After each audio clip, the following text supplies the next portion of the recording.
and welcome to This Car Pod. I'm Kennan. I'm Filippo. And I'm Crazy Nick, filling in for Doug, who's out on administrative leave after his comments towards Roof not being a real manufacturer.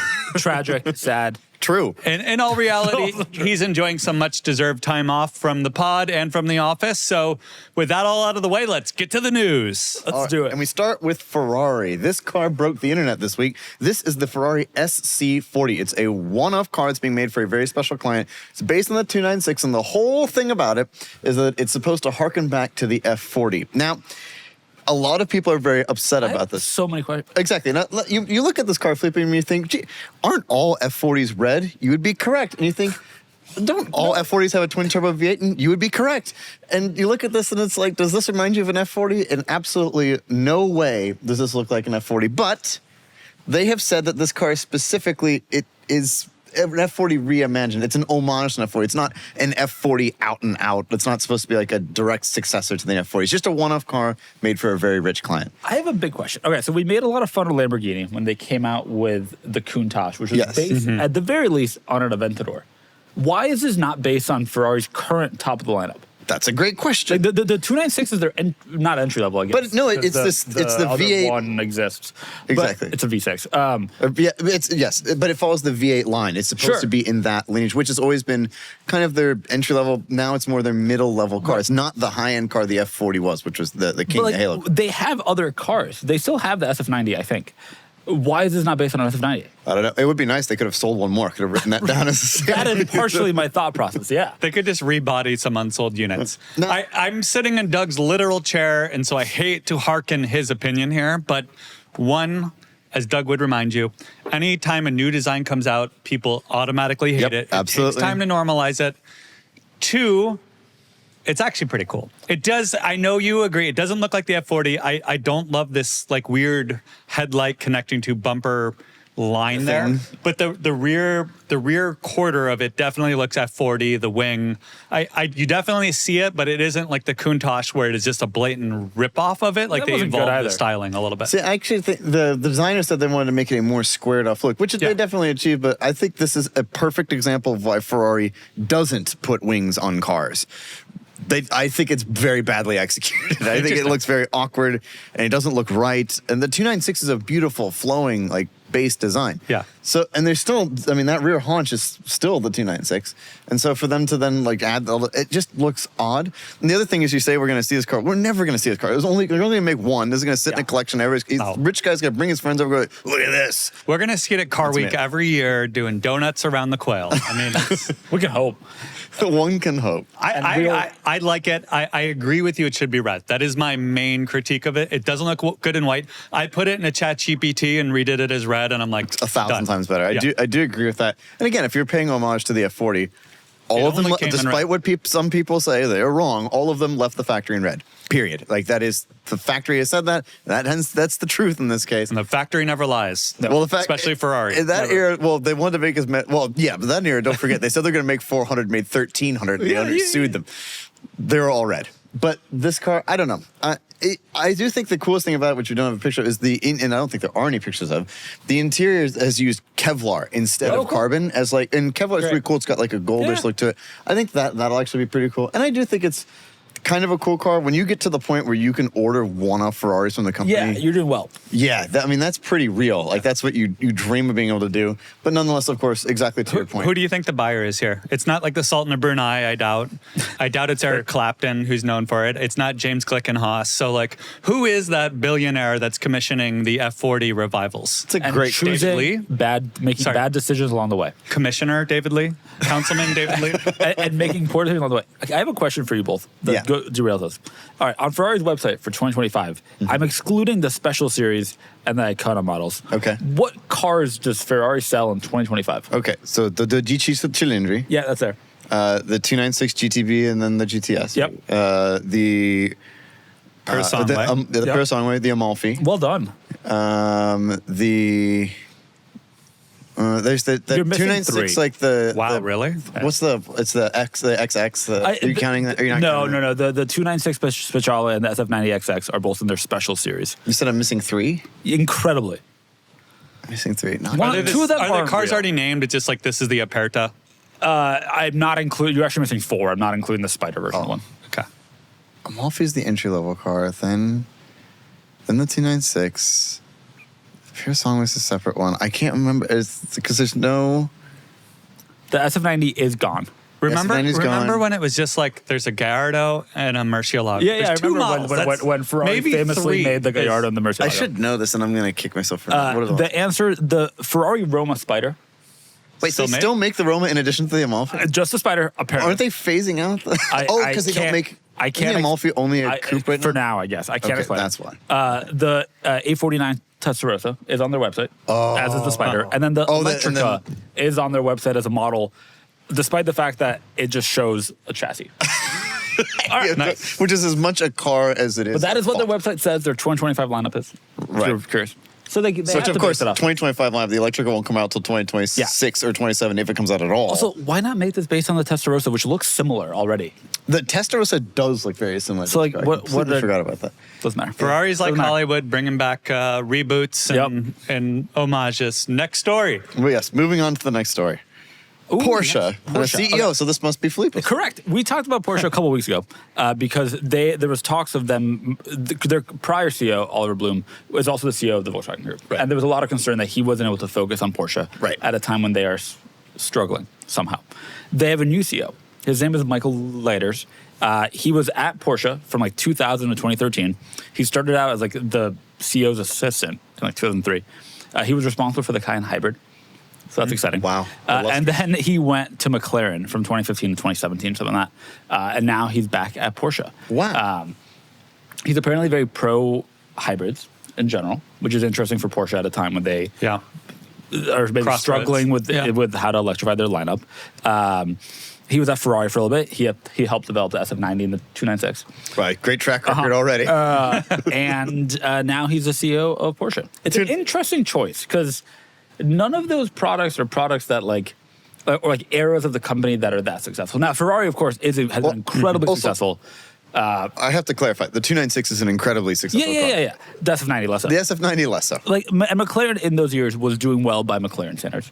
Yeah. Right, which is just above failure. Great brand. Correct. Which isn't. It's an interesting choice. He was at McLaren 2022 to 2025. He helped develop the 750S, which is obviously a car you can identify as the 750S. So what do we extrapolate from, right, so we extrapolate that Porsche's going to do, it's going to be more of a hybrid year for Porsche, which kind of, with the difficulties they've had going into full electrification, hybrid does seem like will bridge the gap, but I'm curious what like ideas he's going to bring to the brand. Also, I don't know. Who do you hire if you're Porsche? You're doing this executive search. Who is like a tried and true professional who loves sports cars that has cred in the sports car field? There's nobody. No other sports car company except for Ferrari has had any success. Right, and AP doesn't really want to, Andreas Springer doesn't want to go into that role. He wants to stick with the GT cars, which who can blame him? Yeah. Really. Maybe It sounds he's the like best he choice. knows how the company operates. Yeah. He knows the people. And so he might just be able to remove blockers as they become a bigger, more corporate entity. And then, I mean, the CEO is not designing the cars. I'm sure they have veto power to say, like, yeah, the SF90 stinks. But at the same time, like, that's not really his goal, is to be the I visionary. think in Italy, if you say that, I think it's punishable by death. If you say you criticize a Ferrari. I find it to be an interesting hire because he was at Ferrari 2014 and 2019 as their chief technology officer. How would you describe Ferrari's technology in that era? Tough, right? Yep. McLaren Did he in that take era, away the buttons? Is this the button guy? Did he get rid of my buttons? He may be the button guy. It's a tough hire for Porsche. Hard to find the right person. They have faith in him, presumably. It feels like an odd hire. Like when I saw the resume, it didn't quite make sense. Like this is the person that's going to bring Porsche to the next level. But also, in his defense, McLaren is a hard place to work and have a ton of success. Ferrari, I think, is a hard place to work and like have impact and have a ton of success. Yes. Obviously, Ferrari incredibly successful as a whole. Do they need to go to the next level, though? I always think of a wartime CEO and a peacetime CEO. Porsche's at the next level. I mean, sure, they're their in stock wartime by their their stock may go up and down. and sales in but their- China are down massively. Their products are top notch. Every enthusiast is like salivating to the point where it's become annoying and a meme, basically. True, but like their larger products, like that they make, that they need to make money on in order to fund those projects realistically, that seems to be where they're suffering the most. And that's my fear, is that it really impacts their ability to make the GT4 RS and the stuff that you and I Although, want. to be fair, the Cayenne Hybrid, successful vehicle, good vehicle. There you go. exactly. It's, There you go. it's kind of a, for those of you who are listening to auto, we all just kind of shrugged at the same time. So, Obviously he's an enthusiast car company CEO. Hopefully he'll bring good things to Porsche. Yeah, I wish him nothing but the best. And like you said, it's a great brand that's headed in a great direction. I hear there's another automotive CEO that's threatening to quit if their pay package doesn't get approved. So maybe What a good transition. maybe he's just a temporary holdover until a better talent becomes available. Nice, smooth transition there. Yeah, So we're there's jumping 3 out. stories Let's do ahead, it. but we'll jump there. Go ahead, You know, Nick, take it away. that's how your brain works when you have disorders, sleep apnea. So Elon Musk X'd, Twittered, what have you. There's debate over his pay, and the headlines are actually incredibly misleading because it says, "Oh, Elon wants $1 trillion pay package." Well, now, it's he mostly in does. stock and equity, and like that is based on future growth, and it's not like someone's giving him literally $1 trillion. However, he wants to retain all the voting control. There's a couple other stipulations, but he's having disputes with the shareholders and other people on how much he should be paid, how the payment mechanisms work. And he basically alluded to on Twitter that, hey, if I doesn't get approved, that's someone else's problem, then I won't be CEO anymore. Yeah. I'm out. Elon has been in a bunch of different fights about his pay. There's currently a lawsuit that's at Delaware Supreme Court, if memory serves, about a pay package that was approved years ago that was something like a much smaller amount, 50 million, 500 million, something in that range, large range. That was for meeting specific targets, he would have gotten a ton of stock and cash. The argument by some shareholders is that was not actually like the correct fiduciary thing for the board to do, and therefore they resent the rights or didn't follow law about that. A large debate. He hasn't received that money yet. Tesla's in a weird position where they are the most valuable car company by far. Their market cap is many, many times any other car company's market cap. Stands to reason that his compensation should be quite extreme. $1 trillion is an extreme number. His compensation maybe should be extreme. But there's also a question of, is he helping the brand? Is the brand advancing in any real way? Is that stock value, is that share value correct? Is that market cap correct? No. Short answer. And you could, the last calendar year, you could make a serious argument that he was more of a detriment to Tesla than a help. Totally. Sure. And so there's a bit of a question there. So a bunch of shareholder groups have advised their members to don't vote for this pay package. Right. Yeah. It also includes a bunch of lock-ins that make it harder for the board to have flexibility in the future. He needs to fight for that, and Tesla, understandably, as a company, is going to fight for him to get the pay package and the approval from the board that they're looking for. It's hard to take any tweet too seriously, right? Like that's a bargaining tactic that you need to have at your disposal. Their earnings also came out yesterday, I believe.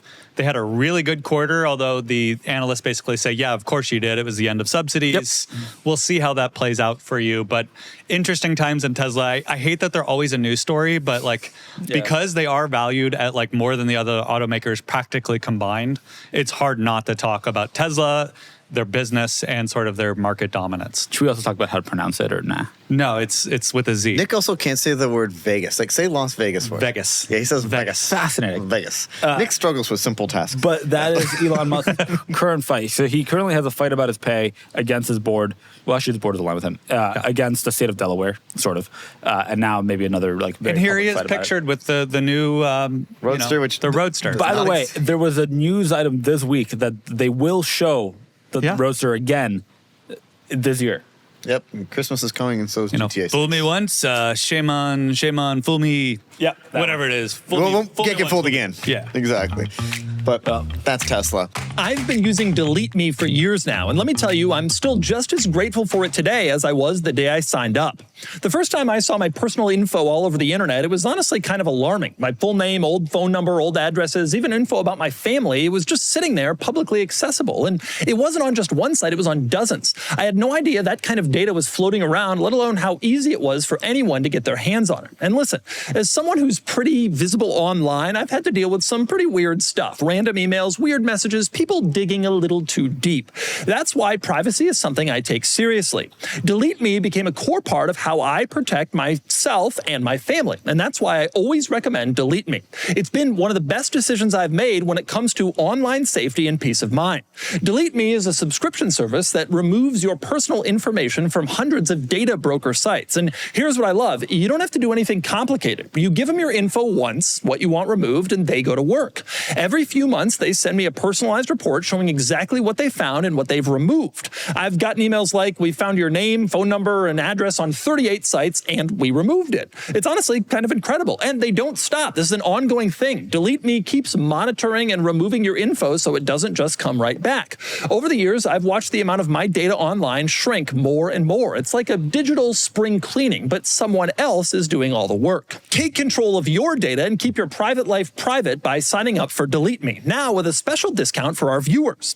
Today, get 20% off your Delete Me plan when you go to joindeleteme.com/DeMuro and use code DeMuro at checkout. The only way to get 20% off is to go to joindeleteme.com/DeMuro and enter code DeMuro at checkout. That's joindeleteme.com/DeMuro, code DeMuro.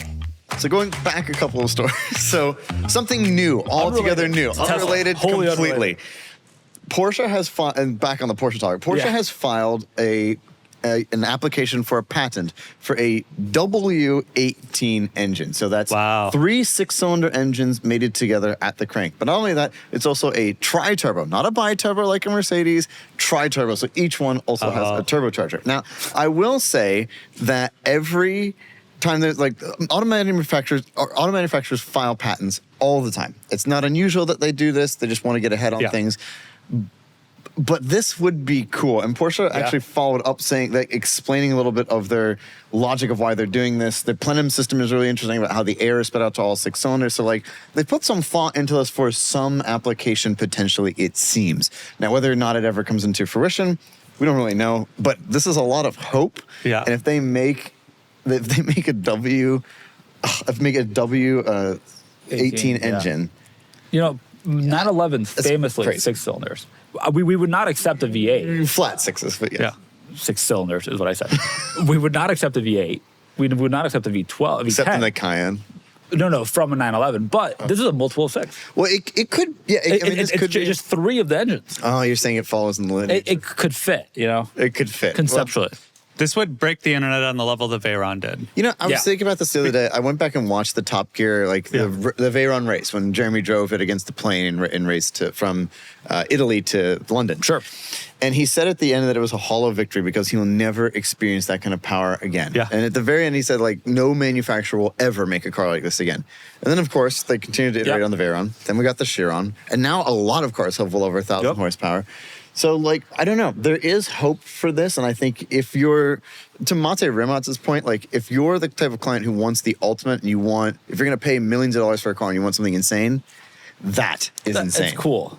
Yeah, that is a serious The new CEO is going to put this in the Cayenne hybrid. You know what? Maybe he's responsible for this. Wow. Yeah. Maybe that's what it is. Started yet. The hybrid is actually the hybrid of the turbos and the 3 V6s mated What together. a fascinating patent. Like, why? Just why? Power. Why not? Why not? Maybe that's the question he's challenging his engineers. He drew a line and asked them, why He not? extended the 911 lineup to have A W18. a W18. Exactly. Man. All right, moving on to our Crazy. next news story, Toyota. Does not have W18. Damn, I'm surprised at I that. know. So this is the new FJ Cruiser. Yeah. We've all said that every manufacturer needs more off-road ready SUVs, and Toyota has come through and made a new FJ Cruiser. It will not be sold in the. Yeah, it's based It says on the, Land Cruiser. It would be like it's part of the Land Cruiser family. It's based on the Hilux. Right? It will not be sold in the U.S. And therefore not worth talking that much more about. That's It won't be sold in the U.S. or Europe. It's Mexico's only like going to have Jiminy's and these just cruising around, and we're going to be 20 miles away yet so far. Yep, exactly. So close to so far. Man, it looks so cool. It's funny, Toyota seems like it's becoming a truck company. Like they've got It is, totally. fire lineup of trucks. They're coming out with more bangers. The Land Cruiser is actually growing on me a little bit, even though I was one of the naysayers initially. This would do very well. I wonder why they think Americans don't like rugged off-road SUVs. That makes literally no sense. Surprised. All they have to do is look at the Jeep. The Jeep is the only company or the only main product. Yeah. Keeping Stellantis alive, basically. And we want it. Americans want Jeeps. They want I mean, so just bring it. Maybe they looked at the Renegade and they said, "Oh, maybe it doesn't sell, huh?" The Renegade Okay, sold but the well. yeah, exactly. Keep in mind that everybody had to buy a new one every 3 years because it broke down. It died. Made in Toledo, Ohio. Thank you very much. Right. That's exactly right. 419. That's It's right. a little surprising that they're not. I mean, it's based on a platform that's not sold in the U.S., and I imagine there'll be a bunch of development costs to make it compliant with U.S. regulations. But also, it feels like it's Can't worth be it. that That's the cost of doing business. Like if you're going Yeah. to sell a car, Agreed. like, you want to be successful or not. Like that. And we previously discussed on the pod, the EPA is no longer enforcing some of the like fuel economy standards and like They still need to be this is a protected and good compliant. this is a good time to slide in another inefficient fuel vehicle. Or Which make it probably off isn't that something bad. else. Right? Like, this is based on the Hilux platform.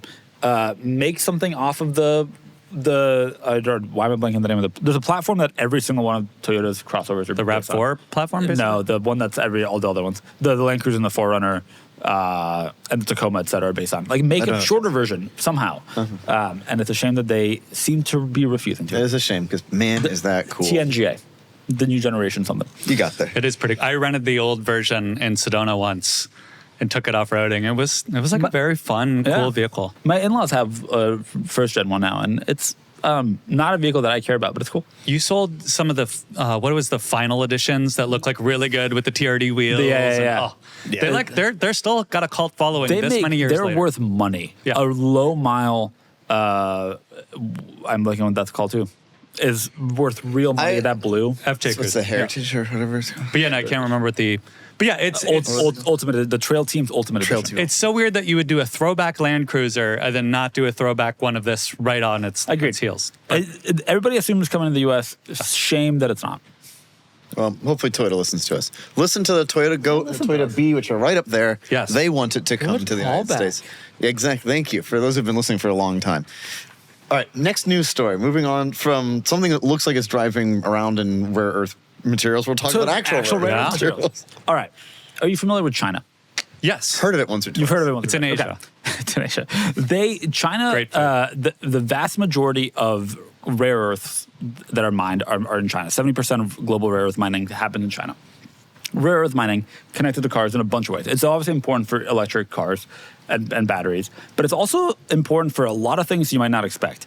Side mirrors, speakers, oil iPhones. pumps, windshield wipers. Like, they all use some kind of magnet, rare earth stuff. The U.S. is currently fighting with China about tariffs. And China is retaliating in a bunch of ways, including their own tariffs and also including a lot of export controls, where they're not letting specific goods leave their country, or at the very least leave their country and come to the U.S. Rare earth is one of those things that China has already clamped down on and has threatened to lock down more, which would pretty much put a halt to certainly EV production, but generally car production in a really, really meaningful way in the U.S. And so that is the story. It is something to watch, certainly, because that is a huge bargaining chip that the Chinese government has, especially because they do control exports and imports in a way that few other countries do. And it could legitimately shut down production of things outside of their country. Every automaker right now is working as quickly as they can to lock down sources of the rare earth metals that they need from China, from other countries, to try to have enough. It's a good thing we learned our lesson from the chip shortage during COVID. Sure and did. We don't have any supply demand issues. Nope. Sure did. It's the same situation, just even more impactful, right? Those chips led to certainly diminished production throughout COVID of cars. Also led to some weird decontenting.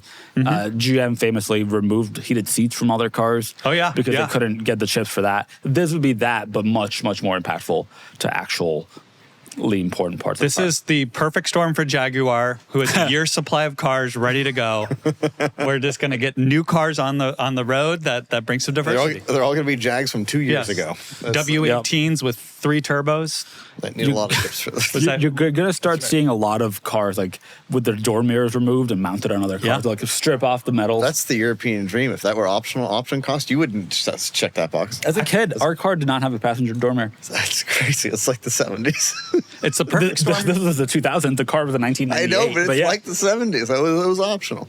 Cars and beds stands to benefit from this, so we applaud, right? We have a bunch of rare You buy minerals used in cars. this office. That's I mean, sure, but I mean, this is just what happens when you start a trade war. There's a lot of there are a lot of different levers that both sides can pull. Totally.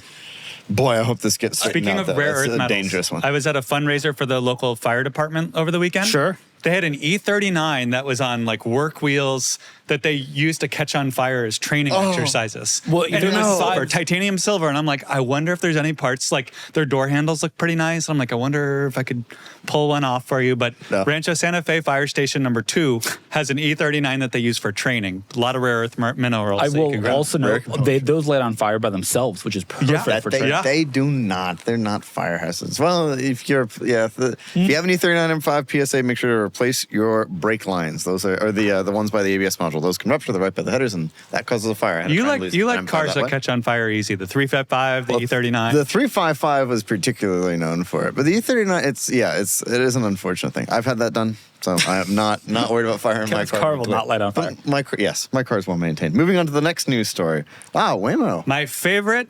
driverless cars. Not actually. Have you been in one? Staunchly, no. I You still should try it. Refuse on ethical grounds to get in one Because, but can you remind me of the ethical grounds? because it takes away jobs. Like being a driver in the gig economy is like one of the backstops for unemployment and. Like to have these like Google tech execs like making all this money by like taking people's jobs. I don't like that in general. It's also in an I-Pace, which like you'd have to pay me to get into anyways. But Jaguar sold cars. This saved jobs for Jaguar. Oh, please. That's the only cars they sold. Their planes idling. However, the most important reason why I won't do it is exactly this new story. They're being looked into because at a school crossing, a school bus had its stoplight out and kids were getting out, and the thing almost like plowed over a group of children. Like basically, they're being investigated to see if they're actually as safe as they claim because there's so many fringe cases of like a duck crossing the road or like. Well, the duck can die, I'm sorry to say. Well, But it has to calculate what lives are worth more than others. Yeah. That's something that you have to figure out. Like that's it's a classic train problem in ethics, right? Yeah. That's right. Yeah. That's exactly right. I'm glad they're being investigated. I'm glad that the NHTSA is taking these cases seriously. Yes. Obviously, the counter argument for people that are very pro autonomous vehicles is human drivers also run over children in school zones. Tragically, very sadly. No, if you're a driver, please be careful. Legitimately, like obey school zones. I'm glad they're being investigated though, because they need to there are certain things that they need to be incredibly good at for any of us to feel comfortable with those cars on the road. And if they're not, then they can't be on the road. Is my stance. Yeah. I just tech companies, like when Google's AI solution came out and it was like, how do you make your pizza gooier? And it says, oh, put glue in it. Yeah. Because it pulled it from Reddit without any thought. Like, I do not trust a tech company to drive a vehicle without someone overseeing it. They're too profit motivated and not safety oriented enough. So at the very least, it's good that there's lawsuits to hold them somewhat accountable, but I don't trust the US government to enforce this in a way that's going to be a viable solution in the long run. But I still suspect this is coming whether you want it to or not. No. Like this will I want come eventually. W18s with 3 turbos. And I want to pay. I do those too. gig workers. final editions. Unfortunately, I do not And want the 150,000th Pagani Zonda Yes. edition special. If we run out One of rare more. earth metals, you can keep your I-Paces. We are good. Okay. We'll take SC40s. It's hard to argue that. Yeah. Okay. And that is the end of the news. What a Thank God wild for ride. that. Yeah. Now we come to Talk Cars, which is brought to us this week. But you're not wearing you're not wearing a giraffe shirt, so I'm not wearing a draft shirt. Yeah. it's brought to you by your green glasses. Thank Most people don't you. realize Filippo has green glasses. You can only tell when he's wearing green. So thank you for your glad your glasses sponsored. I think this. they're green at all times. Yes, but you never. I don't ever Those notice are really dirty. I should clean them. They are. Hey, Kennan, will you clean my glasses? I will happily clean your glasses. Today's Talk Cars is brought to you by Pelote because details matter, and the right car deserves the right gear. Pelote shoes are engineered to enhance the fundamental connection between the driver and the car, improving steering, shifter, and pedal feel. Just as you wouldn't compromise a great car with cheap tires, why dull the feel of your dream car with inadequate footwear? And look at these. They just look like a stylish shoe. I've been wearing these even when I'm not getting behind the wheel of a car, and I'm going on a trip soon and I'm going to be wearing them every day. It's clear these shoes are designed by a true driving enthusiast. Every element serves a purpose, contributing to a more sensitive and connected experience. The thinner sole in particular offers great pedal feel, a difference that you won't fully appreciate until you try them. And the brilliant roll control heel is a game changer, especially for manual transmission drivers, as I hope that many of you are. It's specially designed to facilitate smooth pedal transitions, making heel and toe downshift much easier. Pelote shoes are the kind of upgrade you don't consider until you experience them. And once you do, there's really no going back. They complete that crucial connection between the driver and the car. So don't just bid on your next dream car on Cars and Bids. Make sure you also get the right gear for it. You can visit pelote.com and use code CarsandBids for 15% off. Pelote.com and use cars&bids for 15% off. Nick, you have some news. Let's start us off. Well, the big thing, no one still knows what car I'm going to get next. There's no hints. car around. I've been really subtle, so keep guessing. Someone will get it eventually. It's hard to tell what it could be. But the big story for me is actually that the Murcielago, it ends on Thursday. Pull it up. We're filming this on Wednesday, so I actually don't know how it's going to end. But by the time this launches on Friday, the auction will be over. As we are speaking, it's at $251,000. It's a pretty good number, and I'm hopeful that there's a little action at the I end. expect but more action. Because a car I may or may not have purchased behind me is coming in soon, potentially. I'm gonna pretty much let it loose regardless. So I'm excited. It's been really fun. I think it's gotten something like a couple hundred comments. Yeah, 155 comments, 50,000 views, 1,800 people watching it, which is really strong. I've had a lot of people like DM me and chat up me. So it's been really fun just to hear everyone's reactions. A lot of people super into the Murcielago.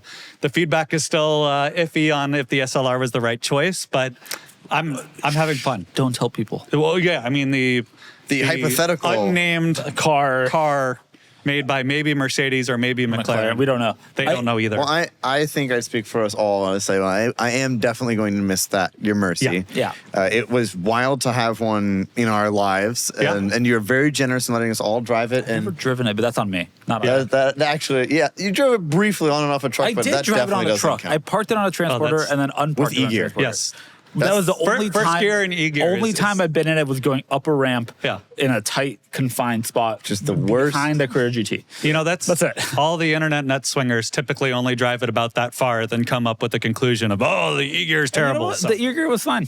E-gear, it was, except for in first gear going Yeah, in except and out going of up a things, it ramp. was fine. But I am genuinely going to miss the car. Like, I'm glad that you had the experience and you shared it with us all, and it opened my eyes to how wonderful those cars are. So- I The am Mercy's too. a very And good I can't wait to figure out what I replace it with. But when we do find that out, I have a feeling that car will be pretty fun too. So you'll have to stay tuned next week to figure out what that could be. Yeah. Are you sad that your Mercy is going to be gone? Yeah, what are your feelings? What are your family's feelings? Everyone's surprised, like That you're including selling like it? my mom and my dad. They're like, I can't believe you're finally getting rid of it. My mom wanted me to sell it like the first day I got it because she's like, it's too much money in a car. I mean. But it's an icon. I think I could always go back if I needed to.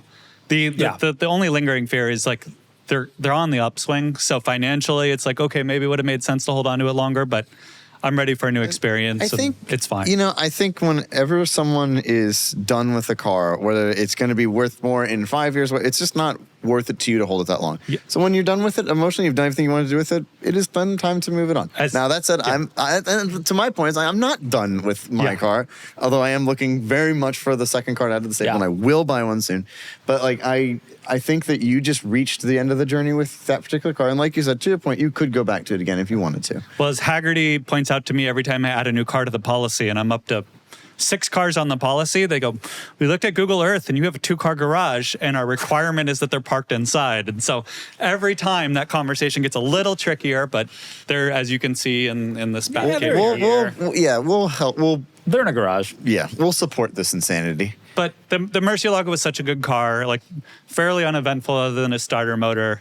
And a manual now. I'm thrilled though, not to toot your guys' horn because I don't work here. But true. Cars and Bids was so easy to work with. Your video producer shot all the pictures, and people have been like geeking out over They're how great pictures. cool the pictures are with the aircraft carrier in the back.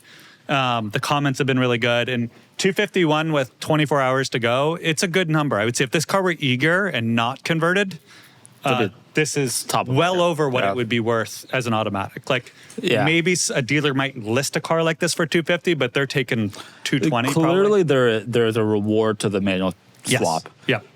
The question will become how much of a reward. And we can't, when people are watching this, they will know the answer to that. We don't yet. I worry there's going to be some speculators that come after this and start buying to convert and flip, which some people have argued I did. That was never my intention. But yeah, I think it's like a very exciting time for Murcielago owners. And it is funny, the two owners groups I'm in, everyone's like watching this like a hawk to know, did they make the right choice? Should they convert? Should they not? Makina, who did the conversion, I spoke with him yesterday and he's like, yeah, a lot of people are watching this and wanting to know how it turns out, including them, because I originally talked to them about buying my car when I was trying to get Ed's Diablo. And we came to a number that they probably could have converted and flipped it and made some money. So now he's going to figure out if he has remorse not buying it, basically. Yeah, I bet he does. And I suspect the last day will be very interesting. He has some remorse, other than all the videos and fun adventures we've had as a team have been good for their business. So it's an incredible car. It's a beautiful car. Get a manual now. We'll miss it in our group of friends. Yeah. But Yeah, you're not Nick Mercy anymore. You'll be Nick some other car. yeah. unknown car. Yes, Nick. Hey, move to TBD. your right a little bit. Just so you can they can't see what car it is. Yeah. Right. So well. I think it's an SL55. Yeah, probably. Probably. Can I talk about a car that I drove recently? Absolutely. All right, I drove an Aston Martin Virage all around Atlanta. We were at, as we talked about last week, we were at IMSA's Petit Le Mans a couple weeks ago. And I got there early so I could film a video with this maroon black Virage. And then I drove it around, after the video, I drove it around because we wanted it at our event at Road Atlanta. So I ended up putting a fair number of miles on this car. Spirited driving around the lake where we were filming, a bunch of like highway transit time, a bunch of other back roads. It's such a good car. It's so I did not expect it to be a good car. Like truly, I went in with with medium to very low expectations, and it blew them away. And I think even if I'd had high expectations, it would have blown them away. I'm surprised by how much I was into this car. By the way, there's a full review on the Cars and Biz YouTube channel, and probably linked below if our producer did so. Please go watch it because I think it's a good video. And there's also a little James Bond-esque car chase in it. No, the video turned out amazing. It's so fun to watch you experience cars like this because it's like not initially your jam, but you get so into it that like it surprises me. It's fun seeing the car win you over in a way like that. It really did. I did not think that I would leave wanting an Aston Martin. Yeah, but we also all walked do. away being like, yeah, that is actually a Filippo car. Like, I can't explain why, but it is absolutely a Filippo car. It's how do I put this? It's brown, black, which is my other car also is. Yeah, you do. Yeah. Not just the color. Like it is like a. I don't know. It's. You wanted a Ferrari, but you held back. There's never been a single Ferrari that I wanted. Exactly, but if you did, because you wouldn't buy this either. But if you did, falling short car. This is the falling short car a little bit. But I think genuinely, I think that the Virage is a fantastic car. That engine is magnificent. It's really the engine is the point, but then it handles better than you'd expect. Yeah, well, and it drives generally better than you'd expect. The chassis is incredibly stiff, and like by design. I'm not saying the ride is stiff. Yeah, no, the chassis itself is stiff. It's a very capable car. And the Virages are really overlooked because they're only produced for a single model year. Not that many people bought them, and it became the next version of the DB9.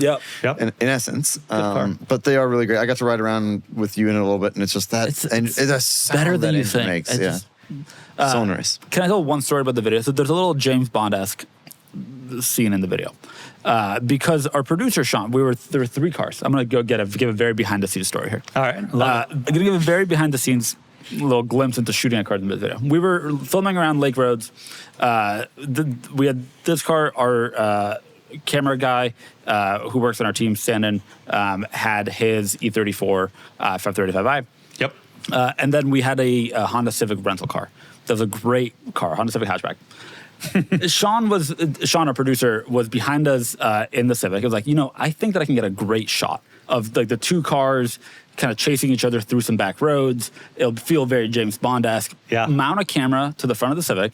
You guys drive down this road, have some fun, and I'll film it. There's a single shot that was usable from when Sean was filming. Sean decided to, for the entirety of that drive, stay 3 corners behind for untold reasons. And our editor, Shannon, did a phenomenal job of like making it look like we used it, I think, to appease Sean. But it's a really beautiful video regardless. It really is a beautiful video. What a great place to drive that car. It reminds me very much of like the Vanquish S, our favorite, the Vanquish S1. The press pictures that were taken in like a woods, but driving beautiful sweeping roads. Like that's what you want to do in an Aston. Like that's what it's for. And I'm glad you got to experience that. Does this make you want to experience other high-end It cars? legitimately kind of does. Wow, really? Also, the part of film that's got to do the same road, which is a great road many times, and it just got better and better and better. Wow. Well, good. Well, I'm surprisingly into this Aston. I'm stunned by it. Get one. I'll make you a pact. If you get one, I'll get a Rapide, and I'll wrap it the same color, and you and I can go around. You'll wrap your Yes. Rapide. Wrap your. Well, I assume the Rapide didn't come in such tasteful colors, but if it did, it would be. You should consider a hard to Rapide. find. You got consider- two kids. Stradman They fit. has one right now. Stradman has one right now. Well, you're just gonna buy cars from YouTubers? Is that gonna be That's your? gonna be I think Sick. it's. Oh, I- 28 The Mercy technically came from Cultivated Collector, who's a YouTuber. Sure. There was one other Love car that. that came from a YouTuber that I can't remember. Oh, I wanted to buy Ed Bullion's SV. So yeah, I kind of do. Like I might just slip into Stradman's DMs. Just so you know, 122 million people have YouTube accounts, so I think there's a good That's a chance good you could chance, buy yeah. it from a YouTuber. 28,250 is the lowest I think we've sold. No, it yeah, the before. Rapides are a buy. Go buy that. Get rid of your Cayenne. I mean, Go buy Stradman that. just showed up to like a random dealer in Idaho and paid like $35 for it.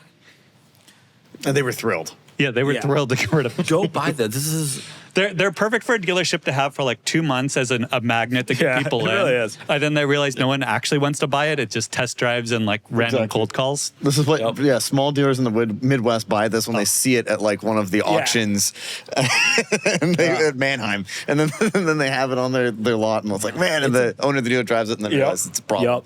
It's a gorgeous car. I feel like After it's my also- experience, I'd want one. It's the official like car of like a politician needs hush money, and then that's what they give to keep the person quiet for whatever They give a misdeed they Rapide? had. Yeah, They don't give money, a they just Rapide give a or a Rapide.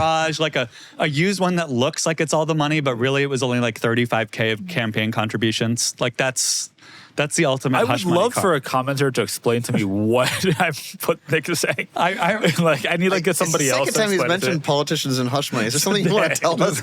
I'm reading a book right now by Carl Hysen in which he gives his extramarital affair a Aston Martin as a way of keeping her quiet. It all makes sense. So maybe that's where that's coming from. DBS, that's what I want. Oh, man, that's beautiful. Also, you can get a DBS and a DB9 with a manual for brief periods of time. Yeah. And that's interesting. Although the automatic didn't feel antithetical to I've the driven- V12 experience. This is a Kennan statement. I've Yep. never driven an automatic DBS, only the manual ones. Driven two. And I actually was surprised. The clutch by point is very high and it's very vague. And it's Yeah. like, it's not actually that nice to use, but do you want to shift your own gears or not? What's the price? I want to shift my own gears. massive. A ton. Yeah. Huge difference. So, Yeah. I don't know. I would love an Aston Martin for you, but you just did. I say this to Filippo and he just goes, I don't really want to buy anything, despite the fact that I very much do, but I like that car so much more than I thought it would, truly. Nice. I'll make you a deal on an Arnage. Yeah, No. so good without I'll that. sell it to you for what I paid. I'll trade you a Fiat 500 Barth Cabriolet. It's probably a fair trade. That's an offer for you. Probably a fair trade. All right, Kennan, what do you got going on? So this weekend, I'm very excited. By the time you're listening to this, I will Yeah. be in Mexico for the Mexican Grand Prix. Yeah. Our friend Kevin is having a bachelor party. Congratulations, Kevin. And unfortunately, you couldn't go. I don't think you could No, go sadly either. not. I have The a Formula different One is one here. what you want to see anyway. Also that. Doug couldn't go. Not but allowed in the country. That's right. 'Cause you've been taking that bribe money. That's right. But He actually has an Aston Martin Rapide parked in Mexico from when a politician Covered visited in him. dust. That Exactly. explains all of it. Wrapped in purplish, brown, black. Right, exactly. But I'm very excited. I've never been to Mexico City before. Everybody raves about it. I'm really excited to go. This was my second Formula One race in person of the year. I know, it's incredible. Spa is the other one, and of course the Formula One season is getting more exciting. Are you watching it this year? Oh, absolutely. Yeah, Last year absolutely. you seemed so down on Ferrari/Life Well, I'm that you still weren't watching. down on Ferrari in life, but that's being a Ferrari fan. Yeah. But yes, this year is like it's so close between the two Yeah. McLaren drivers, and Max Verstappen seems to be catching up quite a bit. I know. So you never know. I would never count Max out. It still seems more likely there'll be a McLaren one. I think there's like a 40-point gap or so between him and getting there. But Who knows? It could come down to the end, but Mexico City has a great track. Does it? Yeah, the track is wonderful. It's at elevation, which is interesting. Yeah. It's a different challenge for the cars. Yeah, Mexico City is surprisingly high. Surprisingly high elevation. Yeah, Most of them high. but I will be there. So if you see me, come say hello. I don't bite. Would love to see people. I do the exact same thing when I was at Spa. Yeah. Always happy to see people, and just can't wait to watch some Formula One. Can't believe you're seeing 2 races in person this year. Also, Mexico know. City is an incredible city. I'm very excited. It's a beautiful city. And also, during Formula One weekend, maybe there's cool cars too. Yeah, Without I it, would- honestly, there aren't, but maybe that weekend. But maybe. But I'll look for like a Lupo for you. I'll take a picture. Yeah. Please do. Of course. But only a first-gen Lupo. Only a first-gen Lupo. The whole So, group like- you're going with are car people too, right? Yeah, absolutely. So I think we've done this before for my friend our friend Sam's bachelor party. We went to the Canadian Grand Prix in Montreal, Right. and that was a ton of fun. So if you need bachelor party ideas, Go to Formula One races are awesome, and specifically the ones outside of the country because they're a lot less expensive. And then you get to see a cool city, you get to do car things, and there's always Formula One stuff in the city as well. The teams have different stuff set up, so you can go and check out the cars up close, which is always a lot of fun. So highly recommend it to anybody who needs a bachelor party idea. What did you do for your bachelor party? I hung out with some friends the night before my wedding. All right. That's it. What Casual. did you- I don't? I we can't hesitate talk to about ask it. what you did for we yours. We can't go down this road. No, it was either a track day or go-karting. I can't remember. Oh. But same thing, all the car buddies, and we did car stuff. So That's surprisingly wholesome. yes. Yeah. Think you need big money or hours in the kitchen to make a great dinner at home? Nope. That's why I love Every Plate. You're getting restaurant quality meals at home, like crispy buffalo ranch chicken or cheesy Mexican street corn hash, and the value is insane. It's actually cheaper than groceries and way less than takeout. The recipes are super easy to follow, and they're ready in about 30 minutes, which is perfect if you're tired of making the same thing on repeat. And since the menu changes every week and gets delivered to your door, you'll never stress about what's for dinner again. For me, I always have stuff going on. Telling my friends about my M5 endlessly, deuce battles on a tennis court, beach walks with Emily, which is why it's nice to have one part of my life that is simple. Every Plate makes dinner easier, cheaper, and way better. So what are you waiting for? Dig into these flavor-packed meals that your household will love. New customers can enjoy this offer of only $1.99 a meal. Go to everyplate.com/podcast and use the code CARS199, that's CARS199 to get started. Applied as a discount on the first box, limited time only. You know, these days it feels like there's a new scam around every corner. I've even gotten a few weird messages myself. Someone trying to get me to send money for something that just didn't feel right. Even Britney Spears texting me, asking for a gift card to get her back on tour. That's why I rely on Cash App. Your security deserves to be a priority, and Cash App treats it that way. With Security Lock, your account requires Face ID or biometric authentication to access. It's like having your own personal bodyguard for your money, even if your phone is lost or stolen.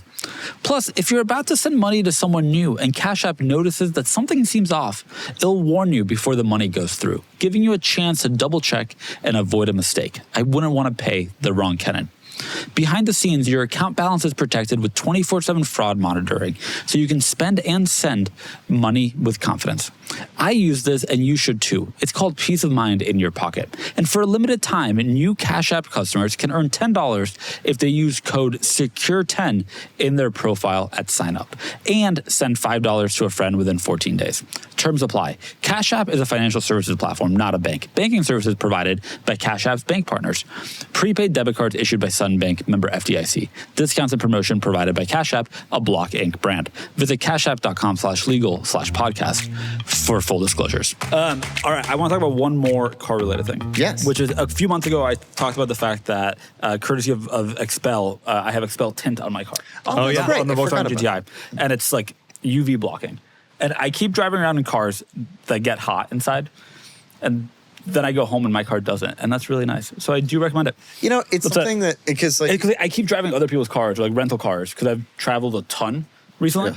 And they all get so hot. And you're driving around and it's hot. And I now might actually pay to do it on my other cars. Blasphemy. Yeah. It kind of is because I don't modify my cars. Yeah. And tint is, of course, a modification. Well, we don't even include tint as it a is modification shocking anymore in cars and bids. So That your Fiat is not modified because it Zero sounds modifications. louder than any modified car I've ever heard. it does. From the factory. It's shocking. All my cars are stock, man. But I'm glad that you said this because tint also it's like really nice. you can the heat rejection film you can have. I believe they do just a translucent one. So if you don't want like any color Mine's to like it, a minorly tinted, which is yeah, enough. yeah, well within the legal requirements. Yeah. But I'm glad it does make a big difference in like, especially on those long road trips in sunny places, which you tend to drive to. I Arizona, know. I California. drove a ton, but I didn't think it would make a difference because there's tint on my wagon. But that's like regular This tint. is good tint. 12 years ago. This is why you good. don't cheap out on tint, Filippo. It turns out this is why you don't cheap out on tint. Yeah, there you are. That's my insight. I have one more Okay, top yeah. cars too. I'm going to be not at the bachelor party, sadly, but I am going to Radwood this weekend. It's at Nice. the Port of Los Angeles In in what the car? Multipla. Oh. So if anyone in the LA area wants to see the Multipla, also come say hi. I am friendly. I got some surf style baggy pants and then a Multipla shirt. So I won best or raddest truck, I think was the category with my Celine XP a couple of years ago. time. I'm not banking on a win this weekend, but I also feel like it's going to be a solid contender. So I like it. and then it's my birthday Sunday, so this is the day before my birthday. And I feel like the judges got to take that into account. So Art or any of the Radwood people, if you're listening, this is a shout out here and let's scratch my back, I scratch yours kind of thing. Scratch your back by giving you the. Give me the award. And then I'll mention you on the podcast for free. Right, because nobody's ever heard of Radwood before. Yes, That's right. yes. Very, very rare. Radwood Obscure. and Haggerty have been mentioned, so I also expect a rate discount. I like that strategy of saying it before you ask for something. Yes. Right. That's Yes. well. Nick is a shoot first, ask questions later You know kind what? of guy. And if there's a problem, we'll get you hush money in the form of an Aston Martin Virage. God, here. It's expensive hush money. to A be fair. related note, last weekend was Cars and Copters. There was a helicopter accident quite there, tragic, which was yeah. really sad. Nobody, a couple of injuries, but No, and everybody's a okay. kid got pinned under, which there's a GoFundMe for. And like, having a kid myself, I'm sure that's traumatic, even if he's physically okay. Yeah. However, the next day during the actual event, there was some streets takeover style burnouts and people flocking. And then yesterday it was announced that South OC Cars and Coffee, which is a huge one at an outlet mall, they've had a working relationship with the city for so long. They have permits, all of this. They're doing everything right. They hire security. They're really careful about it and considerate. Yeah. But even then, the burble tunes and the takeover crowd has made it rowdier and rowdier. So it's being threatened to being shut down. Then there was also Slammed Enough Gatlinburg. Yeah. It got shut down the last day. It's So 202i vibes. there is a trend where we can't have nice things because people get a little carried away showing things off. It went from an occasional Mustang taking out a group of people to entire events. So please, if you're watching this, we love cars. We love the sound of them. We love burnouts, yada, yada, yada. But not on public Stop roads. ruining the events. If there are a ton of people there, all you're doing is risking the fun for everyone, and it's not cool. Go do that in an abandoned parking lot or at a Or on a track. track, yeah. Or somewhere else that you're not spoiling the fun for everyone. Definitely. Like, don't go ruin it for everybody else. But Yeah. these are still public roads where there's other people driving, where Yeah. there's rules to be followed for good. And most of the crashes are you hitting a random pedestrian Yeah. or onlooker and not even an don't do enthusiast. Well, and you're just irritating everyone. Yes. Also that. Like it's not cool. I've said this before. Like when I see someone in like a really loud car like rip away at Cars and Coffee, it's like I just roll my eyes, and all of us collectively Yeah. at the same time do that. No one likes it. Like we want to talk about cars and engage like in a very positive way in car culture, but to the exact point you said, if it's going to ruin it because other people live there and we share the community with everybody, that's a Yeah. huge negative. So just have some restraint. Can I like extend this Filippo. a bit? I would never. Actually, your Fiat might be too loud, generally speaking. Borderline, and I'm mindful of that. I'm going to extend it further. Be a reasonable human when driving too. A month or two ago, my wife was driving home from northern Arizona. Her family lives out there, and you drive through a town called Skull Valley, which is like a lot of like twisty roads because you're going down a mountain. Yep. And no service. She noticed a car coming the other way that was like crossing across the line. She was able to get off the road. They then, the car that was passing her was like some regular sedan, then lost control and like turned around the intersection. A car behind my wife slammed into them. And there's no service for about 20 minutes. So my wife kept driving to like Wow. call 911. She then waited for ambulances to show up, et cetera. But somebody did die. in that accident, all because somebody was driving quite irresponsibly on public roads. Yeah. Don't. Other people's lives are legitimately at risk as a result of your actions. So just don't do that. Find a track, go to a track day, learn how to drive more effectively. Don't use public roads as your experimentation. In California, we see it a lot. Like people go to the canyons in particular and they cross the double yellows, which is a big no-no. Like go out and enjoy the roads and have fun, but like do it responsibly. Did you see that 458 that crossed the double yellow at the tail of the dragon? Yeah. Someone posted on Instagram a classic 458, meaning they are so young they think a 458 is a classic car. I'm like, oh my God, I feel so old. Well, however, it slammed into a U-Haul. And it was entirely the Ferrari driver's fault. Just don't do that on public roads where it's not just your life at risk. Be mindful that there's other people that are also needing to get places that are driving. Don't want to put them. Have fun. Be responsible. Important PSA: don't die. Don't die. Thank you. Don't Yes, it gets in the way of your car hobby if you die. And also, if you kill somebody, it is bad. Yeah, Don't do that. Then you need to buy an Aston Martin Virage for the family that was affected. Well, speaking of buying and selling cars, we now move on to the market report, which is brought to you this week by the Aston Martin Virage. By the Aston Martin Virage. That's currently live on Cars and Bits. Exactly. It's currently live on Cars and Bits. Filippo, you had some thoughts on I can't believe that transition. I gotta reflect on that. I know. Transition for a second. I tried to get it out of there as quickly as I could, and I think I saved that like that 458 driver couldn't. Ooh, nice. All right, nice. pull up. We sold the V70R recently. That is, I think, that's a one Filippo of the car. I know. Oh, it's such a Filippo. That has to be the highest. It's the highest V70R result that we've had. I think it's higher than any other public auction one too. It was not a super low mile one, but it was an incrable spec. Yeah. Yep. Flash screen over Atacama, which is that there's like wild green blue over. Kind I of don't know what orange brown. Yeah. It's with the Spaceball 6-speed manual. It is like the V70R that you would want. It's the right color combination if you're an insane human who likes insane color combinations. Yeah. It's a manual. It's really special. This is a highish mile car. Scroll down. 140,000 miles. It has some mods, but it's still got an insane result because the right spec matters. Regular V70Rs, automatic ones, are not worth much. Correctly so, if we're being honest. But the right one really, really, really is. And clearly the market is continuing to reward these. This is the highest result that I've seen.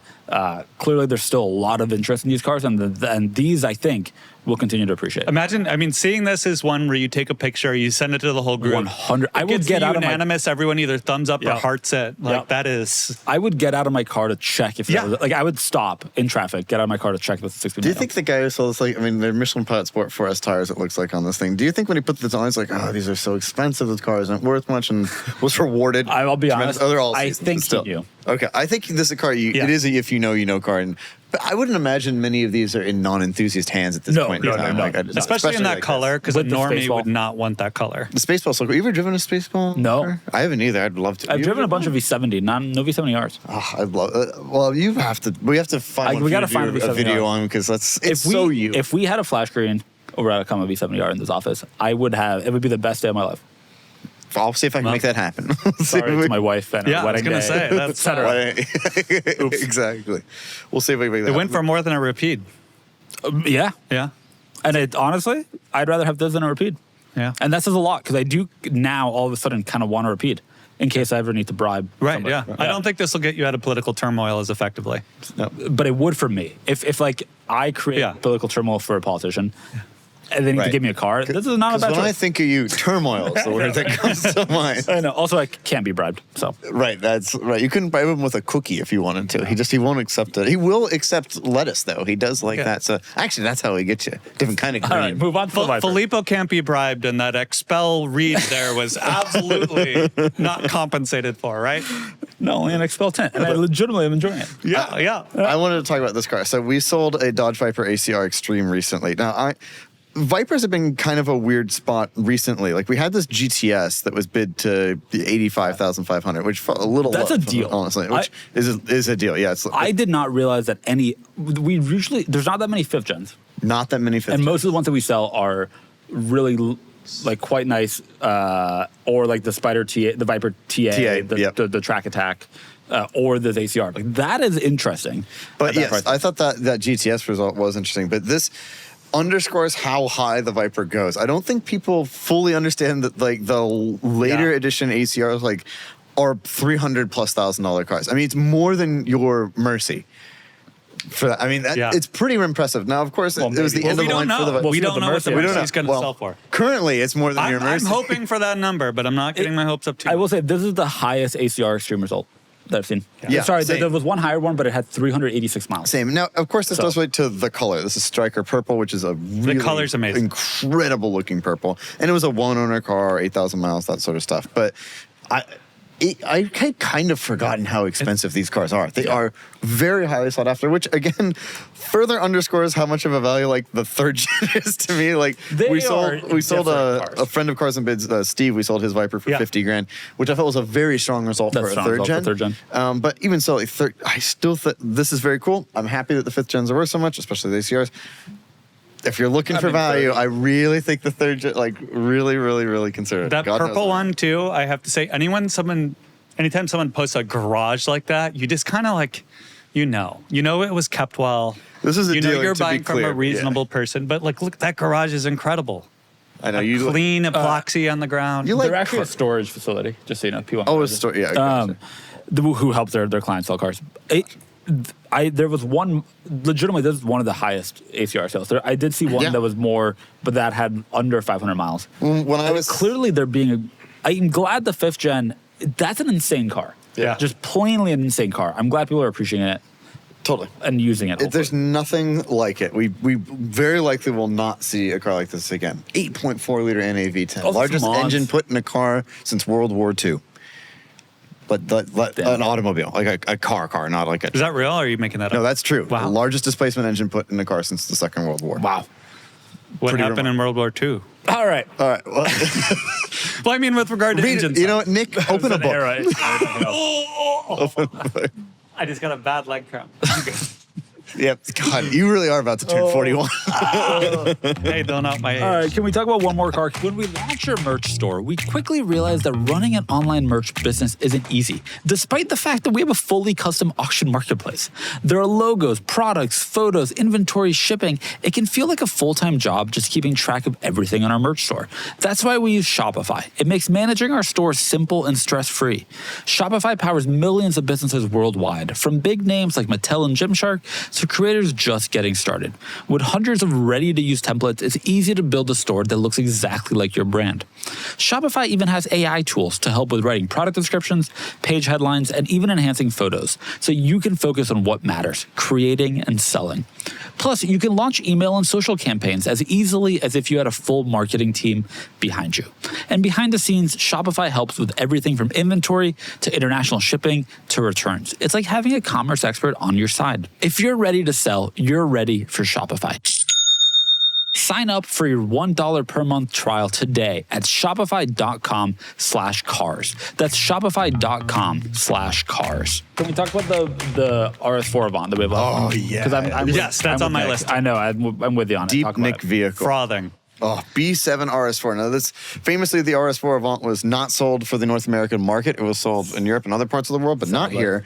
This one was brought over. It's in Canada currently because I believe it's 15 years. Yeah, Is that it can't be imported yet. Lucky So, Canucks. so it can't be brought into the United States. But look at that. This It's is perfect. It's the one. This is exactly the one you want. Sprint Blue, right? Is the name of the color? Yeah, Sprint Blue.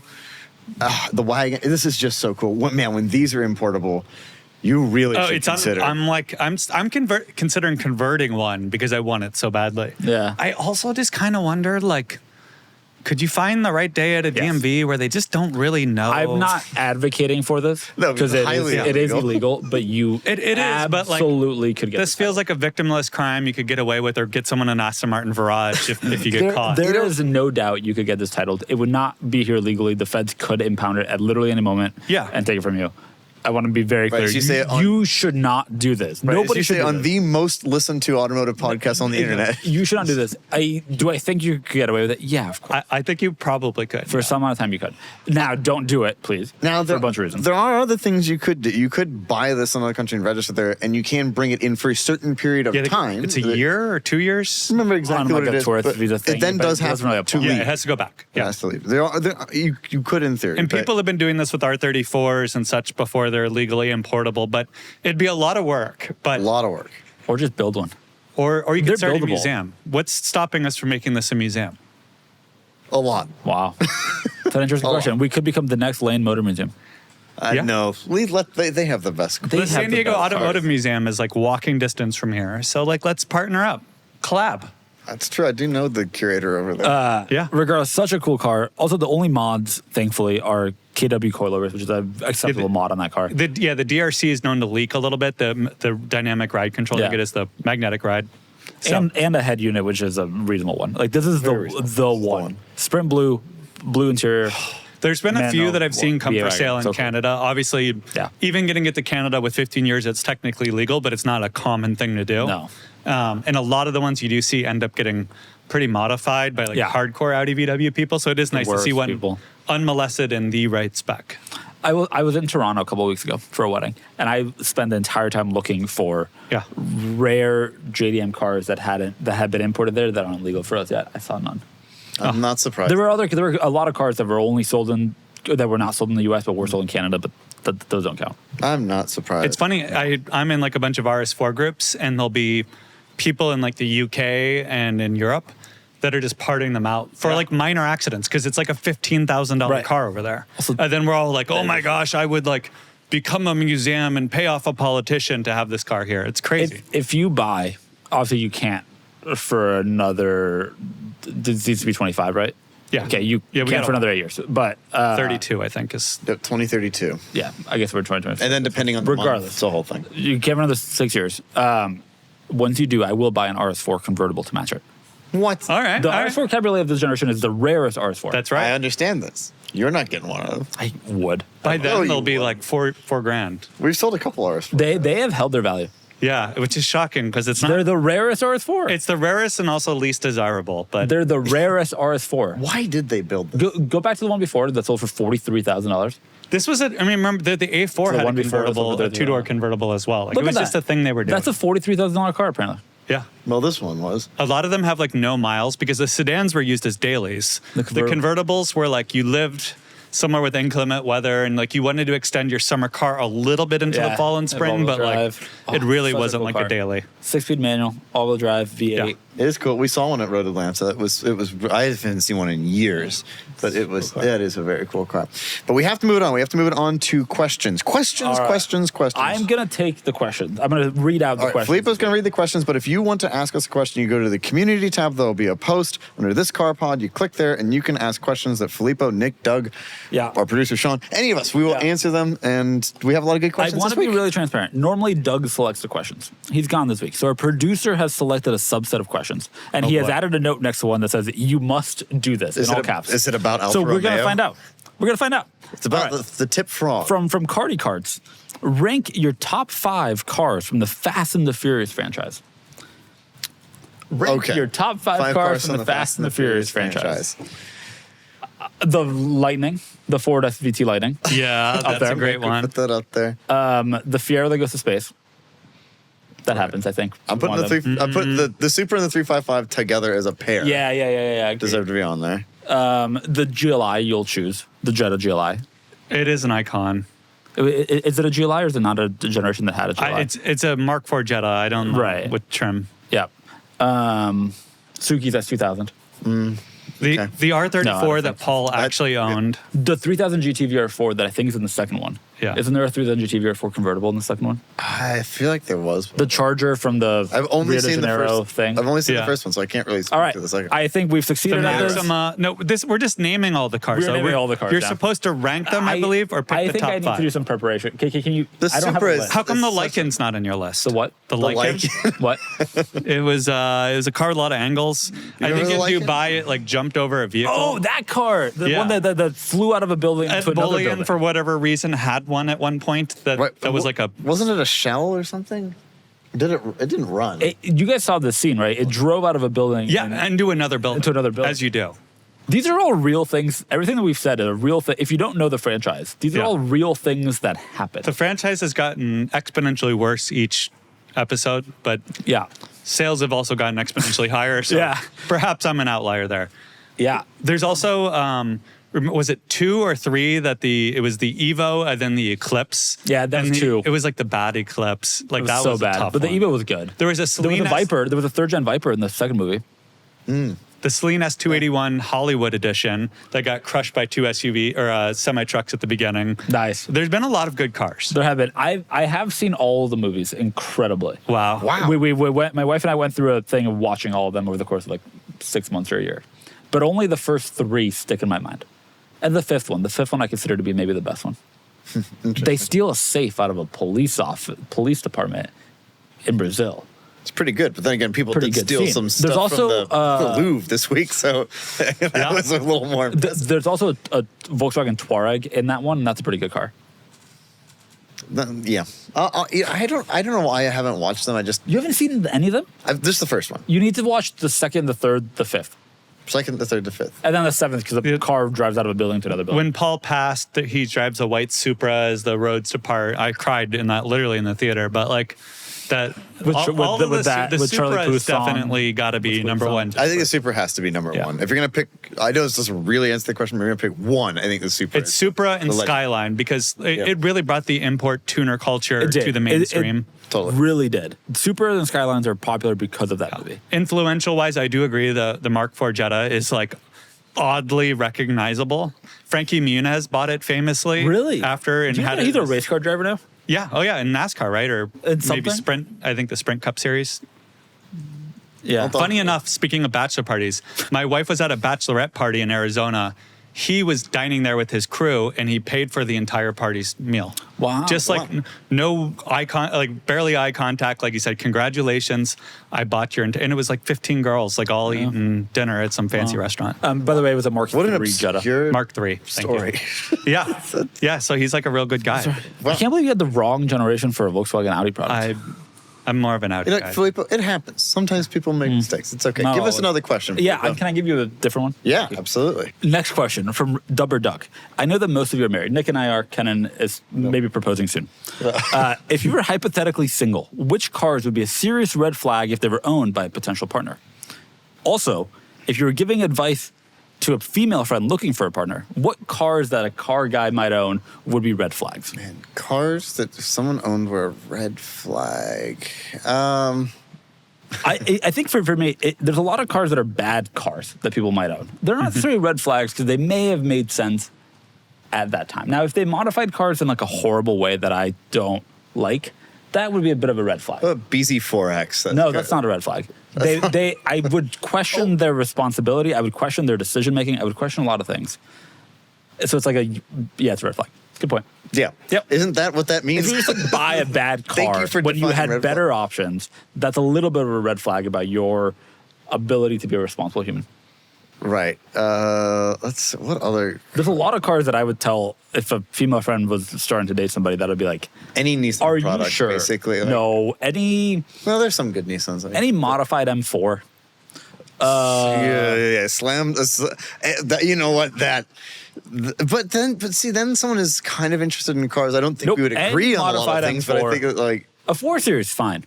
An M4, maybe fine. A modified M4 competition, Yep. not fine. or you can woman up like Emily and get an M3 CRT. But Well, if you have an M3 CRT, that's a green flag. yeah, that's a very green flag. I'll answer this in a way that won't be controversial and get cut and then have to be refilmed, hypothetically speaking. In that, and I've talked to my wife about this before, I don't expect my partner to be into cars or have good taste in cars or like they can be car agnostic. So really, I wouldn't judge or care what car they drove as long as they're cool with me having a car hobby. Like, Sure. They could have a cooler car than me. They could have a Prius. I wouldn't really care too much. I would maybe be worried about if they had a car that was like extremely high maintenance in a way that like a P38. G-Wagon kind of vibe but- of like I want to be the like a person is high Kardashian. maintenance. Like a Got it. That's a materialistic good point. person. G-Wagon. Like For you, yeah. that new Maybach convertible that has the Maybach logos on the hood, like that would scare me. I would marry is such somebody a that great- has that car. That's true. They would be wealthy. They'd be wealthy. Yeah. So Yeah, but keep that that- in mind. The dowry would be really beneficial. Yes, and then but then you have to go through a divorce. It's going to happen inevitably. But then you might get something out of it. Yeah, of course, you would look at the financial. I do think to Spreadsheet that is point, so much okay. if somebody made a decision like cars for most people are just like a financial decision. It's the second largest Yeah. purchase you make other than your house, Right. probably. If somebody made like a really irresponsible decision, a BZ4X is on that line. But like if they're like incredibly underwater they bought a bunch of Jeep Liberties and kept trading them in and kept being more underwater and are That's an financed at interesting point. 30%. That's a bit of a red flag because I worry about their financial Right. habits. Right. Now, Owning a Jeep Liberty on its own might just be that you're from the Midwest. You know, like depends. yeah. Now, so on the flip side of Yeah. things, for because I do have friends or women who are single, and if the guys if they're dating someone and he's into cars and I find out what car it is, there are certain ones that I'm a little Yep. nervous about. Any Challenger, Wow. Mustangs. I don't know.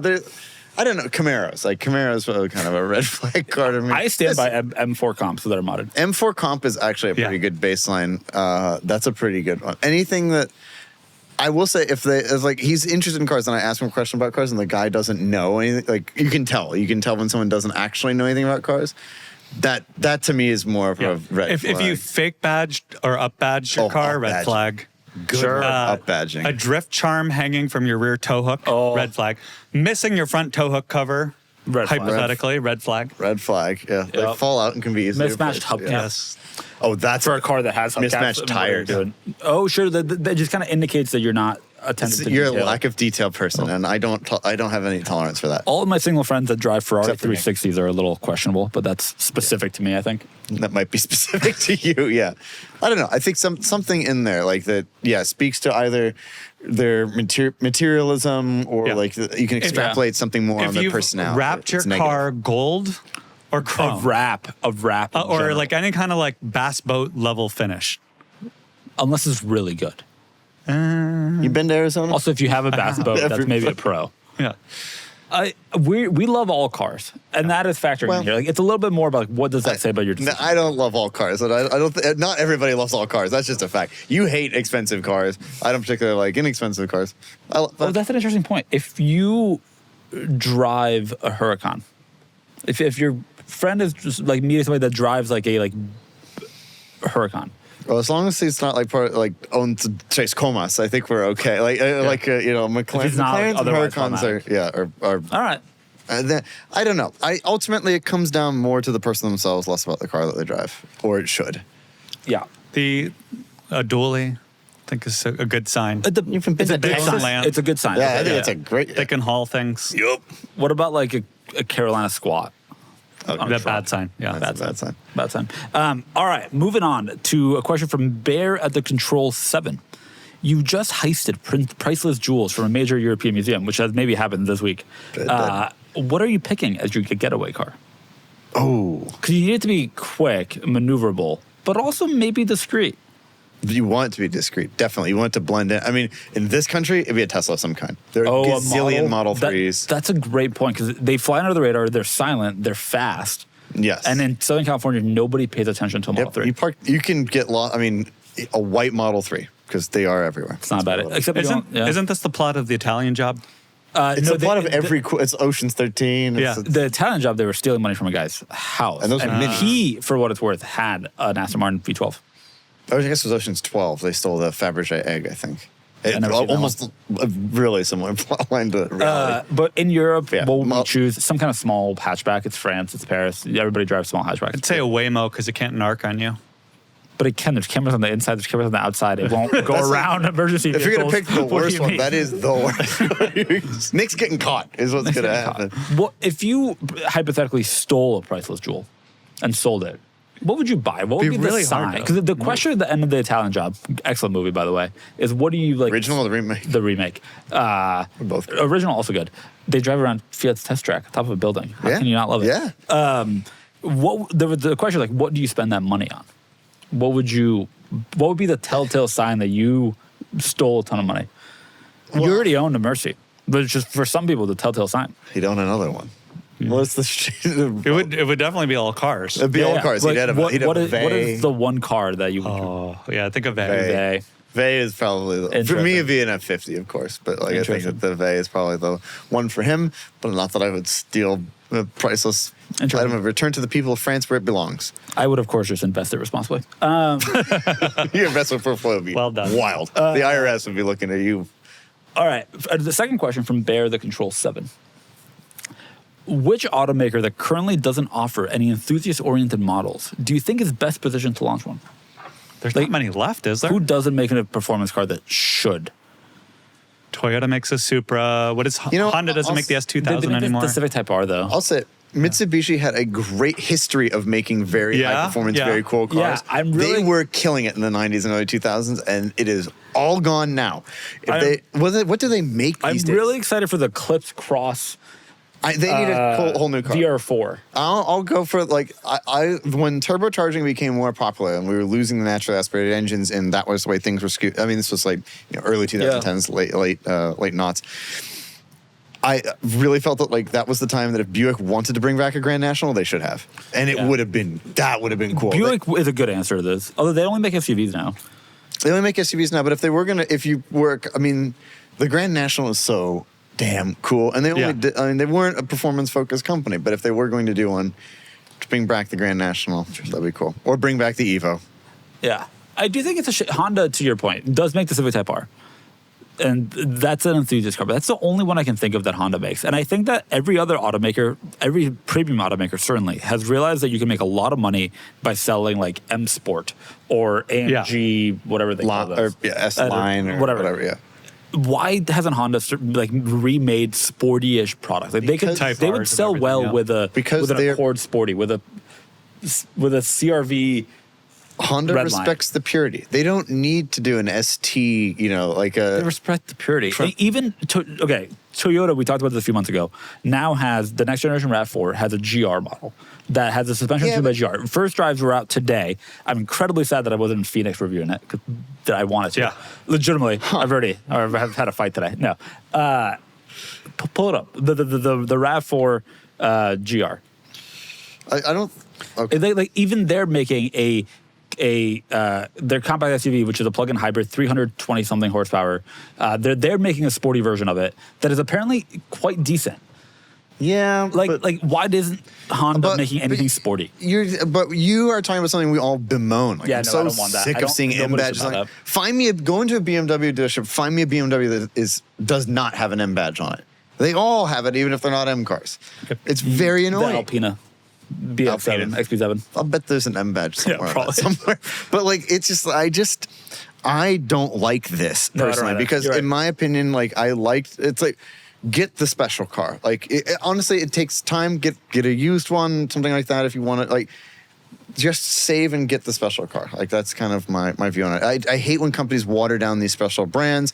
I understand that they're making it more accessible, but the reality of it is an M3 is an M3 and an M Sport is just not. I don't know. Do you know how fast a 340i M Sport is? I know it's fast, but the M3 is faster and it's an M3. It's the real deal. Clearly the market the market does want some sportiness, and if automakers build slightly sportier versions of interesting cars or cars generally, that makes it a little bit interesting. Yeah, I liked when BMW did the IS thing though. If I'm going to make the BMW comparison, I liked when they did that. I thought that was too discreet. You need more M badges. Well, I like discretion. All right, I will say I interpreted the question. An actual sports car rather than an enthusiast trim, and my answer was going to be Cadillac. They need the XLR-V. They make the CT4V Blackwing. They make the CT5V Blackwing. A sports car to me has two doors. Got it. Maybe a small but unusable rear seat. So if we had the CN or the XLR-V, something they need the C8 Corvette Cadillac version, I think it would sell well. I agree. I think it's a no-brainer. They've already done all the development. Give me a mid-engine Cadillac. I'm interested. I agree. You know what would be nice? If Ferrari made a good sports car. All right. Yeah, not that you would know. They make great sports cars. I'm joking. All right. One more question. Bonus question. Okay. This is a question from Just Josh and you. This person wants specifically your opinions, Nick. Oh, boy. They want, what are some of your automotive opinions that you feel more comfortable sharing without Doug here? I feel like I enjoy pushing Doug's buttons, so I don't hold them back. And I feel like Roof is an automotive manufacturer. We already talked about. Mods are good. Bad. We talk about. I enjoy making them upset. So I don't know if I've held any back. What else do I have? Is there a car that he loves that you hate? Oh, but we would know about it. You're right. No, Doug and I have pretty similar tastes, like the Bentley Dominator. Yeah. Diablo. Yeah. All right. So no more hot takes. Actually, yes. Although, again, I've argued with Doug to it. Doug thinks the Diablo 6.0 is the ugly or the bad version of the Diablo. I consider to be the grail. And like, yes, I like all the Diablos, but I think the 6.0 is the most beautiful and aesthetically pleasing inside and out. And Doug feels strongly that the early Diablos are the Diablos. I think it's like the Countach. He was trying to say this is like the 25th anniversary. Countach is to the Periscopo. I think the 6.0, maybe it was just like I was of the right age where I was certainly like most impressionable, but I love the Nissan headlights. The interior no longer looks like a kit car. It looks like a real car. Well, they put real engineering into it too. I mean, the interior got 2 inches wider. Yeah. Like I've driven both. Of course, I've driven an SV and I've driven a 6.0 and a Sunset Edition. Yeah. But I counted. They're on my list. I drove. Did it get a for 6-speed too, or is it still a 5-speed? Still 5-speed. All the way through is a 5-speed. But it's got a 6-liter engine. I mean, anytime you get more displacement, it's generally better too. I like the way that rear-wheel drive cars drive better. I liked the earlier car better. I have to say. All right. And I also I think that I actually agree with him that I think that tough road. I like the pop-up headlight cars. Like they're more classic to me.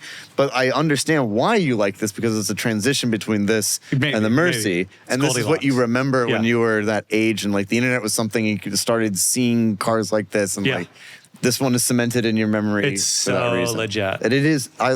Doesn't matter if it's a later car or an early car. Any Diablo to me is damn cool. The other, So cool. the other Doug hot take that I think is objectively wrong is he's obsessive about license plates. Oh, you don't and agree? feels that having license plates from a certain state are a detractor to the overall driving experience. I celebrate all 50 overall states, driving experience. especially ones to the north that have no sales tax and emissions. I love the line, I celebrate all 50 states. Yeah.